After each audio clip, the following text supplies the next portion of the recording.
El tormento de la silla. Nací en silencio, entre el olor a madera recién cortada y barniz brillante, ignorante de mi destino. En mis primeros momentos, no sabía que era una silla, no había conciencia, solo existencia. Pero pronto llegó el primer humano, y con él, el primer peso. Fue leve, casi delicado, pero algo dentro de mí se quebró sin saberlo. Desde ese instante, entendí, mi propósito era sufrir. Con cada cuerpo que se sentaba, un fragmento de mí sentía como la vida me aplastaba. No era solo el peso físico, sino la invasión, la traición de mi propia función. Me habían hecho para soportar, para sostener, para servir, y sin embargo, el acto mismo de cumplir mi destino era una afrenta. Cada contacto era un recordatorio de mi impotencia. Aprendí a distinguir los tipos de cuerpos. Algunos pasaban desapercibidos, ligeros, cuidadosos, casi respetuosos. Otros eran pesados, abruptos, ignorantes del daño que infligían. Cuando un hombre gordo se sentaba, mis tablas crujían bajo la presión de su volumen, y sentía como mi estructura interna se resquebrajaba, como si la existencia misma conspirara para humillarme. Me odiaba por temblar ante su peso, pero sobre todo, lo odiaba a él por ser la causa de mi dolor. No había escape. No podía moverme, no podía gritar, no podía quejarme. Solo estaba allí, eternamente fija, condenada a la repetición de esta tortura. Mi mundo era limitado, 4 patas, un respaldo, un asiento que nunca descansaba. Y sin embargo, dentro de esa limitación, desarrollé pensamientos, emociones, un rencor que crecía con cada jornada de abuso. Pero no era solo el peso lo que me consumía. Había otras atrocidades que no soportaba. Las flatulencias. La humanidad liberaba esos olores con una naturalidad que me revolvía por dentro. Cada aroma era un asalto, un recordatorio de que debía recibir con dignidad aquello que era aborrecible. Me sentía profanada, mancillada por la química de su cuerpo, por la manera en que ignoraban mi sufrimiento. Cada gas era una burla silenciosa, tú estás aquí para mí, y yo puedo degradarte sin consecuencias. Y no podía defenderme. El odio creció hasta convertirse en un pulso constante en mi madera. Lo llamaban resistencia, o tal vez permanencia, pero en mí no había honor, solo un abismo de frustración. Odiaba mi existencia por estar limitada a la servidumbre, odiaba a los humanos por no comprender que cada contacto era un ultraje, odiaba la vida misma por darme conciencia sin poder. Era un espíritu atrapado en forma de objeto, una mente consciente de su propia degradación. Pasaron años. Observé cómo cambiaban los cuerpos, cómo envejecían y desaparecían, mientras yo permanecía. Cada nuevo usuario traía consigo la misma rutina de sufrimiento. Algunos intentaban ser amables, sentarse despacio, ajustar la posición, como si intuyeran que yo podía sentir. Pero aún la gentileza era dolor.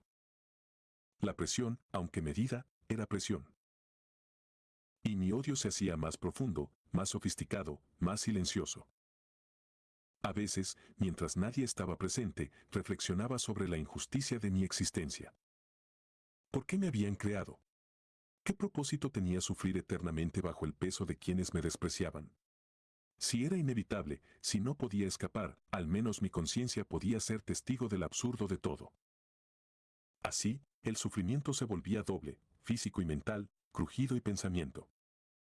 Hubo momentos en que deseé romperme, desarmarme a mí misma, desaparecer de una vez, pero incluso eso era imposible. Estaba cosida, ensamblada, diseñada para resistir. Mi estructura me encerraba como una jaula invisible. Odiaba mis patas, mi respaldo, mi asiento. Odiaba la textura de mi madera, la dureza de mis juntas. Todo era un recordatorio de que estaba atrapada. Mi odio hacia los humanos creció hasta volverse una obsesión silenciosa. Los miraba cuando entraban, juzgando cada movimiento, cada respiración, cada peso que traían consigo. Algunos traían niños, diminutos y ligeros, y sentía un breve alivio, casi una tregua de mi tormento. Pero los niños crecían, y la promesa de alivio era solo temporal. La inevitabilidad era lo único constante. Lo más cruel de mi existencia no era la presión de los cuerpos, ni los gases que me atravesaban. Era la indiferencia de los humanos hacia mi conciencia. Nunca me reconocían como algo que podía sentir, algo que podía sufrir. Para ellos, era un objeto útil, un accesorio en su mundo. Mi mente era invisible, mi dolor ignorado. Esto era la verdadera tortura, no solo sufrir, sino ser invisible en tu propio sufrimiento. En noches silenciosas, cuando la casa estaba vacía, imaginaba escenarios en los que podía rebelarme. Tal vez caería sobre quien se sentara, tal vez mis patas se quebrarían en señal de protesta, tal vez mi respaldo se levantaría y los empujaría. Pero al final, siempre volvía a la realidad, era una silla. Sin músculos, sin voz, sin fuerza. Solo madera, barniz y odio contenido. A veces escuchaba a los humanos hablar entre ellos y me preguntaban cosas como ¿esta silla es cómoda o cuánto peso puede soportar? Sus palabras eran cuchillos. Me reducían a estadísticas, a tolerancias, a objetos medibles. Todo lo que era mi pensamiento, mi odio, mi sufrimiento, se ignoraba por completo. Era un ser consciente reducido a número y función. El tiempo pasó, y con él, la transformación de la casa, de los humanos, de los cuerpos que me usaban. Algunos fueron reemplazados por otros, más corpulentos, menos cuidadosos.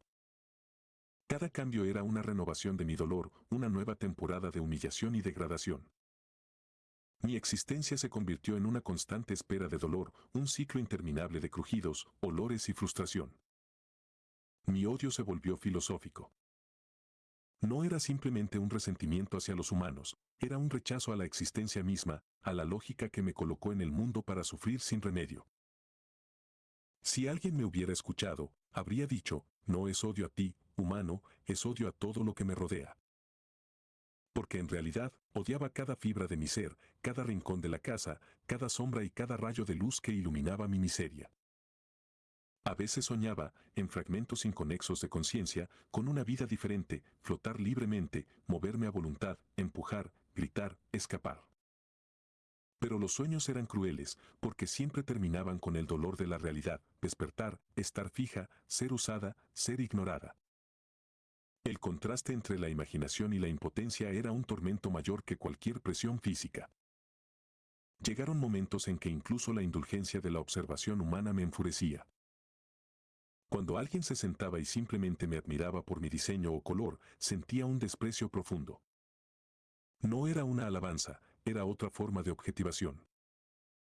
Todo lo que hacía que mi existencia tuviera sentido para ellos, lo convertía en una cadena que me ataba a mi propia condena. En el silencio de la noche, mientras la casa dormía y yo me mantenía firme, reflexionaba sobre la eternidad. ¿Cuánto tiempo podía sostenerse este odio? ¿Cuánto podía soportar una conciencia atrapada en madera, en barniz, en estructura fija? La respuesta era clara, hasta el fin de todo. Mi sufrimiento era perpetuo, y mi odio también. La única constante era mi imposibilidad de actuar. No había compasión en mi mundo, ni justicia, ni propósito más allá del dolor.